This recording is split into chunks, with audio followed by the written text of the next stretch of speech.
అన్నేం చేసుకున్నావు నాయన నువ్వు? పుణ్యానికి వచ్చి తీసుకోపోతుంది డబ్బులు పెట్టుకుంటాడు తెలియదు గబ్బునా కొడుక కాదు అలాగే రాదు బల్లి సరిపోతుంది కదా రోజు బల్లి ఏదేం కాదు రీల్ చేస్తున్నా రీల్ జస్ట్ వీడియో తీసుకుంటే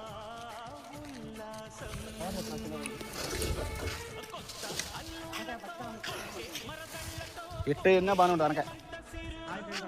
హాయ్ ఫ్రెండ్స్ రేపు ఉங்களை జస్ట్ ఇట్లా మాట్లాడాలి అప్లోడ్ చేయాలి అంతే ఆనకాయ చెట్టు కూడా ఎంత అయితే ఇంకో గుమ్మడికాయ అక్కడ పెద్దగా ఇవి అమ్మా ఆయన దేవుడా భగవంతుడా భగవంతుడా రేకో రే